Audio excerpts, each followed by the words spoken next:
ओम शांति। आज के बाबा के महावाक्य, जिनमें बाबा ने कहा है सच्ची सच्ची प्रीत एक शिव बाबा से लगानी है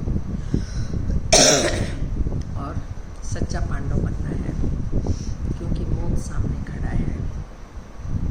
इसलिए पवित्र बन, पवित्र दुनिया का मालिक बनना है। इसके साथ साथ बाबा ने कहा विश्व शांति का सागर शिव बाबा ही है। बाबा ही शांति की स्थापना कर सकता है। कोई भी मनुष्य मात्र विश्व में शांति की स्थापना नहीं कर सकता। शिव बाबा प्रजापिता ब्रह्मा के द्वारा विश्व शांति स्थापना का कार्य कर रहे हैं। सभी मनुष्य मात्र भी उस विश्व शांति स्थापन करने में ब्रह्मा के साथ, शिव बाबा के साथ सहयोगी बनेंगे। तो सुनते हैं 6/5/2021 के साकार बाबा के मधुर महावाक्य। मीठे बच्चे, चैरिटी बिगिंस एट होम, अर्थात जो देवी देवता धर्म के हैं, शिव के व देवताओं के पुजारी हैं, उन्हें पहले पहले ज्ञान दो। क्वेश्चन है, बाप का कौन सा कर्तव्य कोई भी मनुष्य नहीं कर सकते और क्यों? आंसर, सारे विश्व में शांति स्थापन करने का कर्तव्य एक बाप का ही है।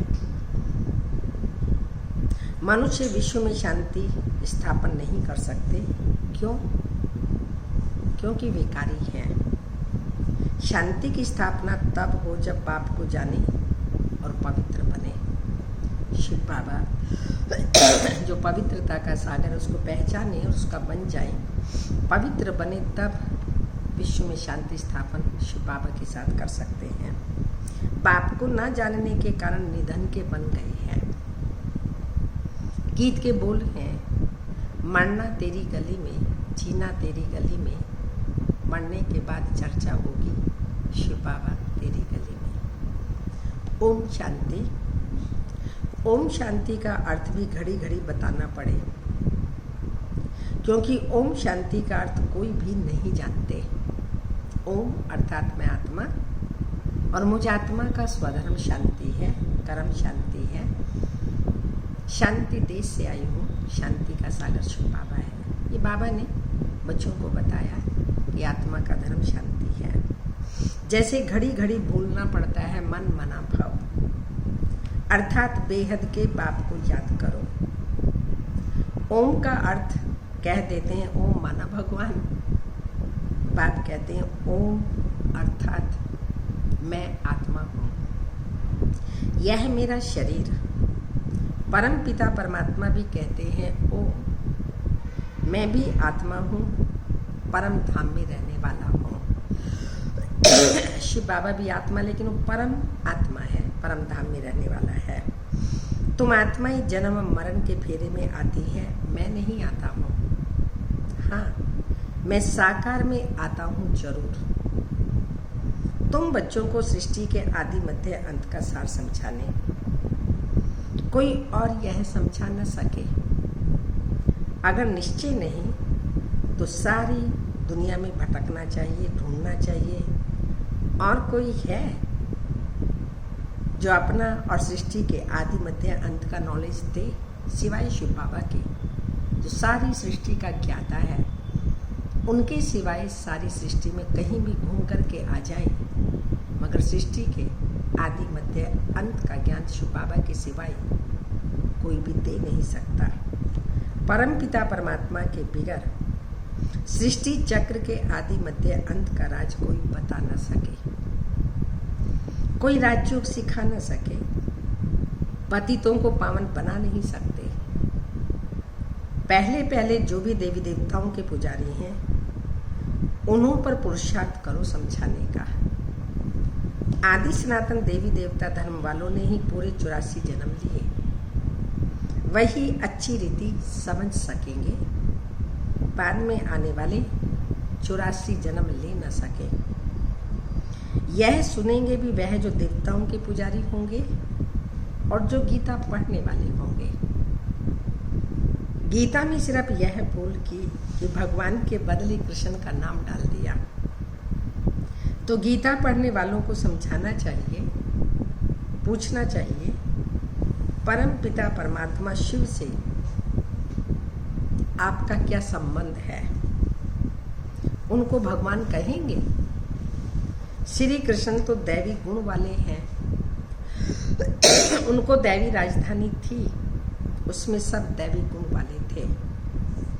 अब वही पुजारी से पूज्य से पुजारी बन गए, तो कोशिश कर पहले आदि सनातन देवी देवता धर्म वालों को उठाना चाहिए।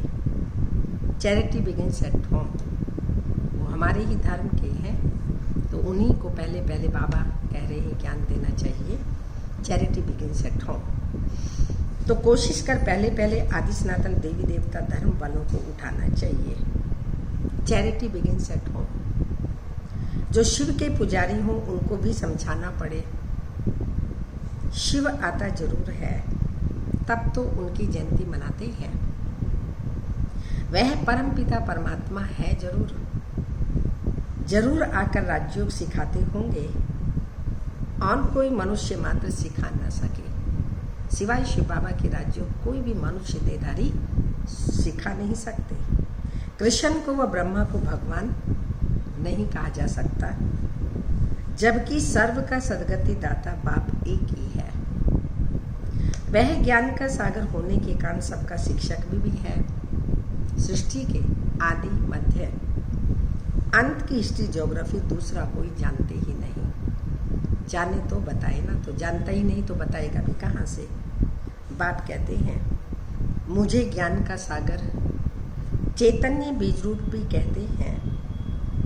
यह जो उल्टा झाड़ है उनके आदि मध्य अंत का ज्ञान उस बीज के पास होगा। इसलिए मुझे ज्ञान सागर ऑलमाइटी अथॉरिटी भी कहते हैं। अथॉरिटी क्या है? ऑलमाइटी अथॉरिटी शिव बाबा को कहते हैं। तो अथॉरिटी क्या है? सभी वेदों, शास्त्रों, ग्रंथों आदि सबको जानते हैं। तुम बच्चों को समझा रहे हैं। वह शास्त्र सुनाने वाले कहते हैं कल्प की आयु लाखों वर्ष है, परंतु वह तो हो नहीं सकता। यह वैरायटी धर्मों का मनुष्य सृष्टि रूपी झाड़ है। उनकी आयु भागवत में लंबी चौड़ी लिख दी है। अब भागवत कोई धर्म शास्त्र तो है नहीं, गीता धर्म शास्त्र है। उनसे देवी देवता धर्म स्थापन हुआ। बाकी भागवत, महाभारत आदि उनसे कोई धर्म नहीं स्थापन होता। वो तो श्री कृष्ण की हिस्ट्री लिखते हैं, बाप समझाते हैं। बच्चे, तुम देवी देवता धर्म वालों को समझाओ कि तुमने 84 जन्म लिए हैं। सतयुग में सिर्फ भारत ही था और कोई धर्म नहीं था। भारत ही स्वर्ग था, भारत ही ऊंचते ऊंच गाया जाता है। और फिर परम पिता परमात्मा शिव का बर्थ प्लेस, जो आकर पतितों को पावन बनाते हैं। शिव की पूजा भी यहाँ होती है, जयंती भी यहाँ मनाई जाती है। तो जरूर पति दुनिया में आया होगा ना। पुकारते भी सब हैं, पति तो पावन आओ। भारत पावन था, फिर 84 जन्मों का चक्र लगाया। जो पावन स्वर्गवासी थे, अब वह नरकवासी पतित बने। पावन बनाया शिव बाबा ने, पतित बनाया रावण ने। इस समय है ही रावण का राज्य। हर नर नारी में 5 विकार हैं। सतयुग में 5 विकार थे नहीं, निर्विकारी थे। अब पतित है तब तो बुलाते हैं, आओ आकर हमको फिर से पावन बनाओ। सतयुग में हम सो पावन थे, 21 जन्म राज्य करते थे। अब तो है रावण राज्य, सब विकारी हैं। बाप कहते हैं काम महाशत्रु है। यह आदि मध्य अंत दुख देते हैं। अब इन पर जीत पाए पावन बनो। तुमने जन्म जन्मांतर पाप किए हैं, सबसे तमो प्रधान बने हो। आत्मा में खाद पड़ती गई। पहले तो गोल्डन एज में थे, फिर सिल्वर एज, फिर कॉपर, आयरन आदि की खाद पड़ते पड़ते सीढ़ी उतरते आए हैं। भारत की ही बात है। सतयुग में 8 जन्म, त्रेता में 12 जन्म, फिर वही भारतवासी चंद्रवंशी, वैश्यवंशी आदि आदि बनते हैं। आत्मा इम्प्योर बनती है। तो बाप कहते हैं मैं आकर कल्प कल्प भारत को स्वर्ग बनाता हूँ। फिर रावण नरक बनाते हैं। यह बना बनाया ड्रामा है। अब बाप समझाते हैं ज्ञान का सागर तो शिव बाबा ही है ना। ऊंच से ऊंच है सबका पूज्य। पहले पहले उनकी ही पूजा होती है। वह है बेहद का बाप। जरूर उनसे बेहद का वर्षा मिलता है। भारतवासी भूल गए हैं। भगवान एक निराकार को कहा जाता है। उनको मनुष्य याद करते हैं। ऐसे नहीं कि सब भगवान ही भगवान हैं। एक तरफ भगवान को याद भी करते हैं, फिर दूसरी तरफ ग्लानि भी करते हैं। एक तरफ कहते सर्वव्यापी हैं, फिर कहते हैं हे पतित पावन आओ। पाप आकर ब्रह्मा तन में, ब्रह्मा मुख वंशावली ब्राह्मणों को समझाते हैं अभी तुम ब्राह्मण चोटी हो। ब्राह्मणों के ऊपर शिव ठहरा। चोटी ऊंचे से ऊंचा है शिव बाबा, हम ब्राह्मणों के ऊपर। विराट रूप में देवता, क्षत्रिय, वैश्य, शूद्र दिखाते हैं। ब्राह्मणों का नाम नहीं है, क्योंकि देखते हैं ब्राह्मण तो है विकारी। हम हैं ब्रह्मा मुख वंशावली ब्राह्मण, वो कुख वंशावली जाति के ब्राह्मण तो विकारी हैं, इसलिए उनको बाबा ने का कोई मानता नहीं है। लेकिन कौन से ब्राह्मण ये भी जानते नहीं है। शिव बाबा आकर के बताते हैं कैसे मैं प्रजापिता ब्रह्मा द्वारा ब्रह्मा मुख वंशावली ब्राह्मणों को रचता हूँ, वो तुम हो। तो वो समझते हैं ब्राह्मण विकारी हैं, फिर देवताओं से उत्तम कैसे कहें। बाप समझाते हैं। वह भी गाते हैं ब्राह्मण देवता देवी देवताएं नमः। एक्यूरेट कोई नहीं जानता इन्हों का राज्य कब था, स्वर्ग कहाँ से आया। अब तुम समझते हो बाबा आकर ब्रह्मा द्वारा स्वर्ग की स्थापना करते हैं। शंकर द्वारा नरक का विनाश कराते हैं। महाभारत की लड़ाई भी लगी थी ना, जिससे उस लड़ाई से क्या हुआ था, स्वर्ग के द्वार खुले थे। गाते हैं परंतु कुछ भी समझते नहीं। यह भी दिखाते हैं कि इस रुद्र ज्ञान यज्ञ से विनाश ज्वाला प्रज्वलित हुई। बरोबर अब वही पाठ चल रहा है। 5000 वर्ष पहले भी लड़ाई लगी थी, तब पति दुनिया विनाश हुई थी। गीता का ज्ञान जब सुनाते हैं तो कहते 3 सेनाएं थी। यूरोपवासी यादव सेना, जिन्होंने साइंस से मूसल इन्वेट किए। गीता के भी पूरे 5000 वर्ष हुए। बाप समझाते हैं 3 सेनाएं अभी गायब हुई हैं।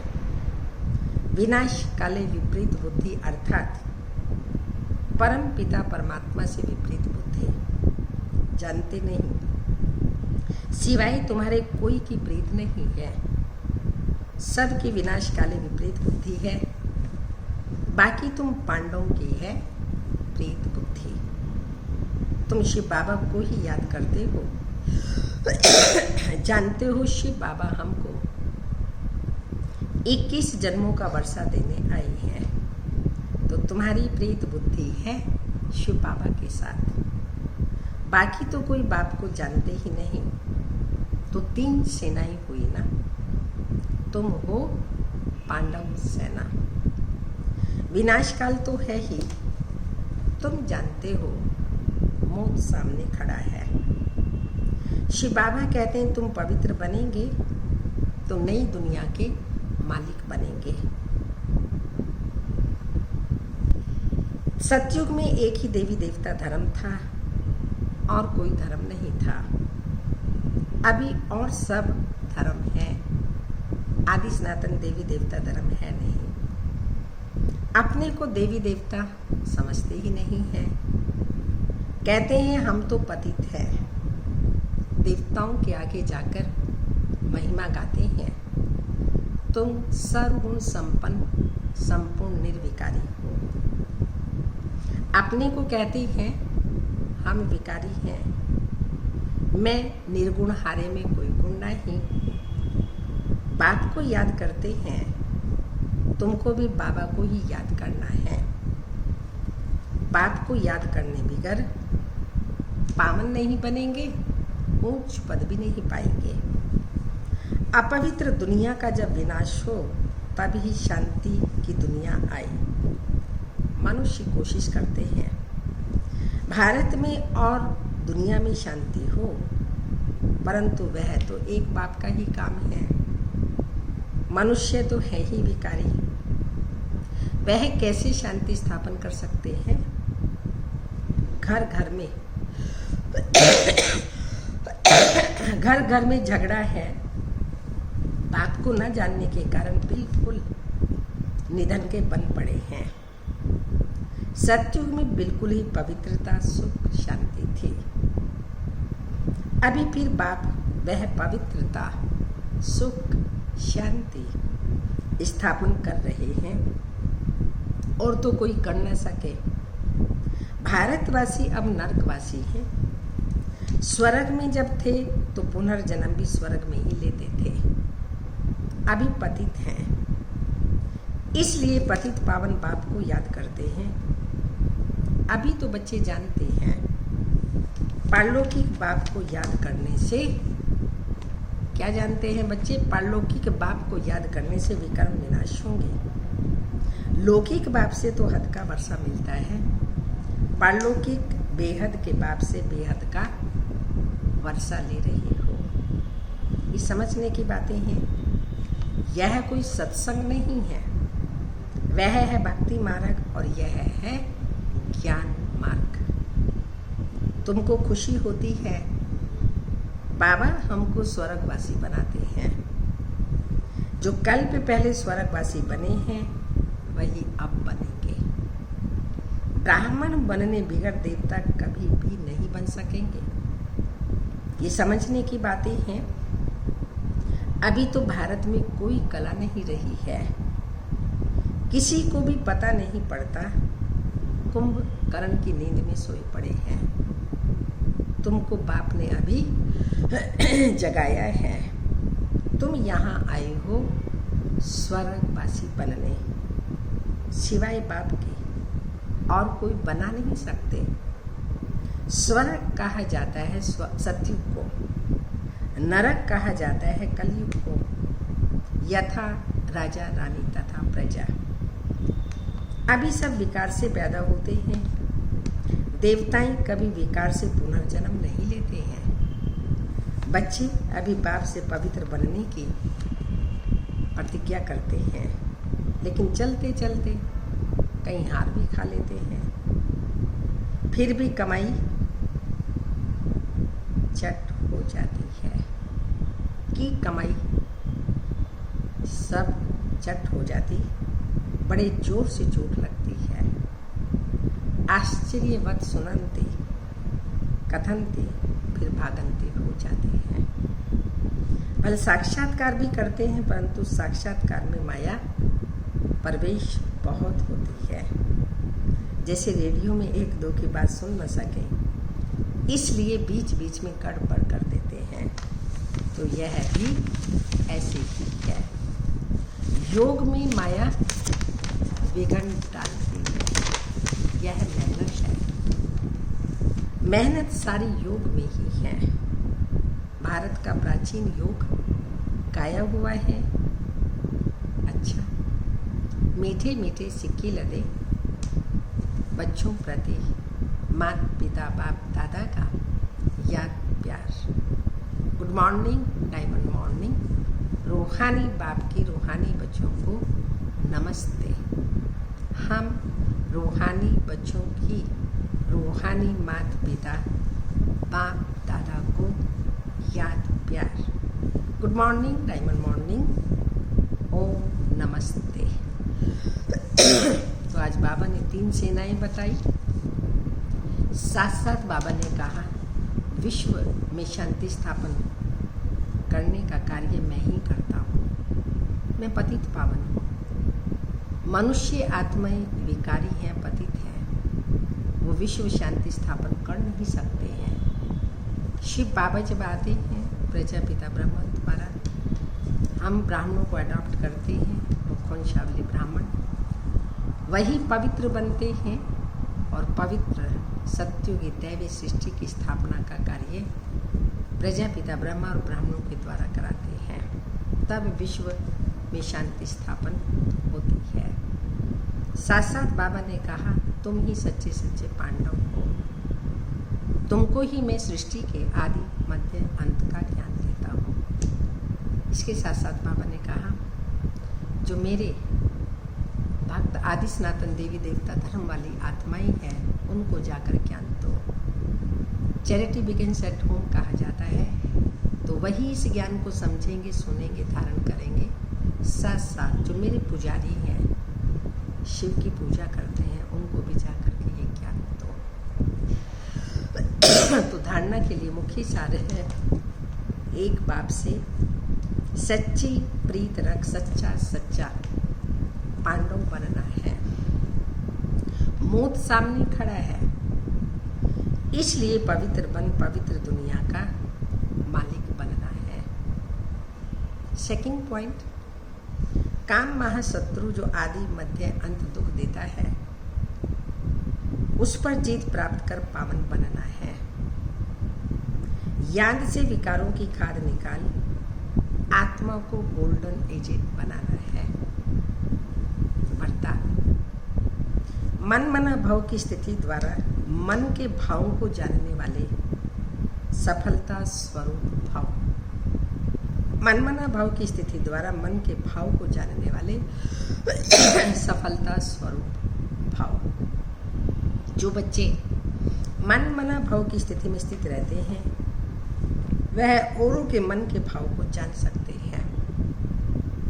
बोल बल क्या भी हो, लेकिन उसका भाव क्या है उसे जानने का अभ्यास करते जाओ। हर एक के मन के भाव को समझने से उसकी चाहना व प्राप्ति इच्छा है वह पूरी कर सकेंगे। इससे वे अविनाशी पुरुषार्थी बन जाएंगे। फिर सर्विस की सफलता थोड़े समय में बहुत दिखाई देगी और आप पुरुषार्थी स्वरूप के बजाय सफलता स्वरूप बन जाएंगे। स्लोगन है सोते समय सब कुछ बाप के हवाले कर खाली हो जाओ तो व्यर्थ व विकारी स्वप्न नहीं आएंगे। सोते समय सब कुछ बाप हवाले कर खाली हो जाओ तो व्यर्थ व विकारी संकल्प नहीं आएंगे। तो आज के बाबा के महावाक्य इतने सुंदर, जो बाबा ने कहा हर आत्मा के मन के भाव को समझो, लेकिन वो तब समझ पाएंगे जब हमारे मन मना भाव की स्थिति होगी। बाबा भी घड़ी घड़ी कहता है बच्चे मन मना भाव, एक बाप को याद करो, सब आत्माओं के प्रति शुभ भावना,